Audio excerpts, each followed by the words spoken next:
Okay, let's talk about drones. In your book, you say drone strikes, quote, offer a proportional and discriminating response to the terrorist threat.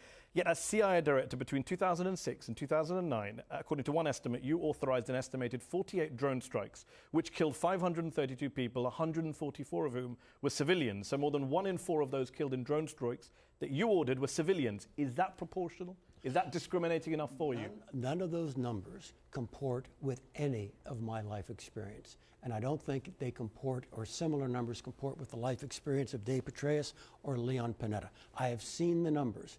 Those are inconsistent with reality and what history, were the real numbers, as I know it to be. We're not going to talk about that. I will tell you this. You've been accused of killing 144 civilians via drone strikes. You say that number is false. The simple response is, then what is the real number? Well, the fact of the matter is my government has not yet decided to release the real number. I would happily tell you the real number, but I am not authorized to go beyond where my government has decided to go. Now, my government has also said very recently, and this is the decision I strongly support, that they want to go far more public with the details of the targeted killing program.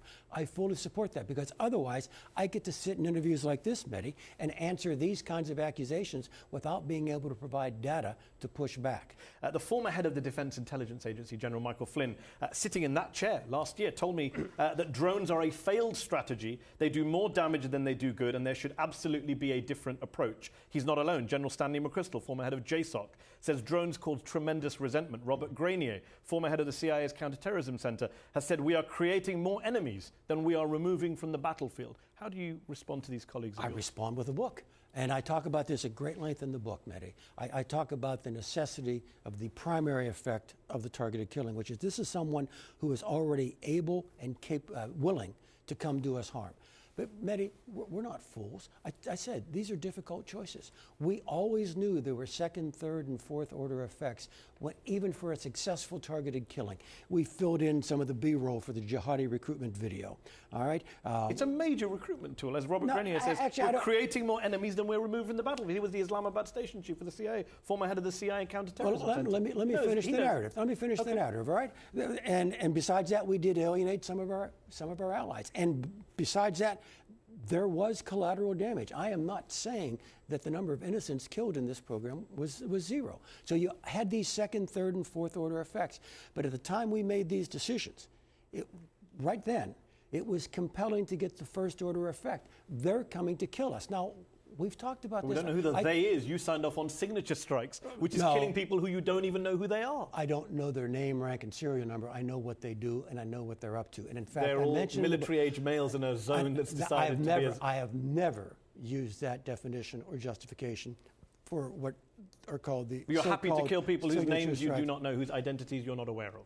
That happens in every war. It's called combat. Yeah, but your argument about drones is it's precise. Oh, it is precise. It can't be precise if you're killing someone you don't know. What do you mean you can't? You see an activity, you know what the activity is. By the way, I mentioned in the book that actually very frequently there was more intelligence available for a signature strike than on a targeted strike against an individual, because for a signature strike you had to have a deep historic pattern of life. You had to have great confidence in the target.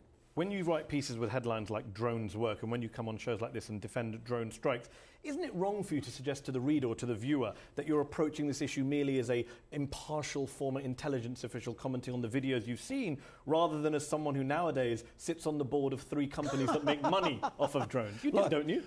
You work in business now. Of course I Shouldn't you reveal that conflict of interest? Look, I don't make any money from any companies involved in the kinds of drones that are used for targeted killings. I do, however, make use of my experience, and I feel justified that I can talk about my life experience. Which is fair enough, but when you're talking about drones and you're sitting on the board of 3 companies that are invested in drone technology, surely that's a relevant issue. I see no connection between what it is I do privately for business and what I believe to be an accurate historical record. By the way, 3 is too big a number. I don't think I have that many companies. Okay, we'll have to agree to disagree on that. For you, as for many other US intelligence and security officials, everything changed on 9/11. What was unacceptable before 2001 became maybe acceptable after 2001. Maybe required. Do you think the United States will ever get back to a pre-9/11 balance between security and liberty, or is this now a permanent state of emergency? That's a wonderful question. All right, it really is. And it's pretty easy, and I agree with you totally. As a citizen and as a professional, it is easy to ratchet this up. Now imagine the political courage, Mehdi, that's required of an administration that begins to ratchet it down. Because if anything dark happens after you've begun to ratchet it down, the political consequences are massive. I recognize the issue. In 2006, we talked about the interrogation program. I ratcheted it back. I emptied the black sites. I went from 13 techniques to 6. Why? Because the other guys were wrong? Absolutely not. They had their circumstances. I had mine.